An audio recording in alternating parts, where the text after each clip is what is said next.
अस्सलाम वालेकुम। ज़ाती घर का वजीफ़ा। जो इंसान जो शख्स किराए के मकान में रह रह के तंग आ गया है और वो अपना घर चाहता है, अपना मकान चाहता है, अपना बंगला चाहता है, वो चाहता है कि वो भी किसी घर का मालिक बन जाए, तो ये अमल सिर्फ 11 दिन करे। इंशाल्लाह 11 दिन में ही अल्लाह की तरफ से मदद आएगी। या तो उसका कारोबार चमक उठेगा।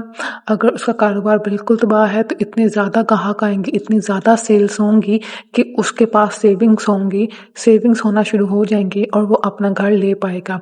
अगर उसके पास उसके माली हालात बहुत तंग हैं और वो कहता है ये तो हो ही नहीं सकता, ये वजीफा करे, अल्लाह ताला गैब से मदद करेगा।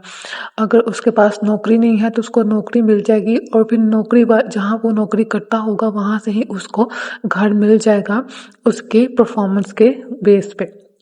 तो चलिए वीडियो शुरू करते हैं, लेकिन उससे पहले चैनल को सब्सक्राइब और वीडियो को लाइक कर लें।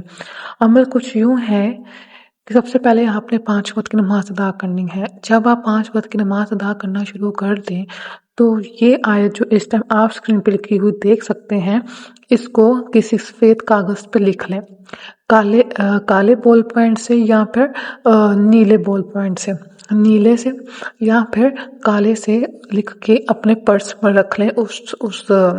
इस आयत को उसकी 2 तह लगाएं, 4 तह लगाएं, जितनी मर्जी जितना उसका पोर्शन आ जाए आपके पर्स में, आप ये लिख के इस आयत को अपने पर्स में रख लें। आप 11 दिन में कमाल देखें। लेकिन अगर आपके पास पर्स नहीं है और आप खुद करना चाहते हैं इस अमल को, इस वजीफा को, जब सबसे पहले तो आपने 5 वक्त की नमाज अदा करनी है। जब आप 5 वक्त की नमाज अदा करना शुरू कर दें तो इस आयत को, इस कुरानी आयत को जो इस टाइम आप स्क्रीन पर लिखी हुई देख सकते हैं, इसको आपने पढ़नी है दिन में किसी भी टाइम, किसी भी नमाज के बाद 21 दिन आपने ये आयत पढ़नी है 151 मरतबा।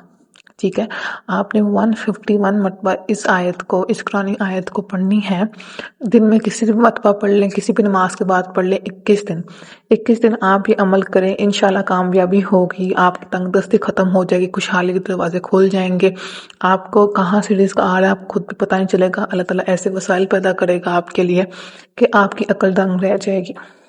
तो जो कोई ये अमल करना चाहता है, कमेंट्स में डन लिख दे या फिर अल्लाह लिख दे। जो कोई कमेंट्स में डन या अल्लाह लिख देगा उसको इजाज़त दे दी जाएगी। और जो कोई ये वजीफा करे, कमेंट्स में आके अपना फीडबैक जरूर दीजिएगा। जज़ाकल्लाह खैर।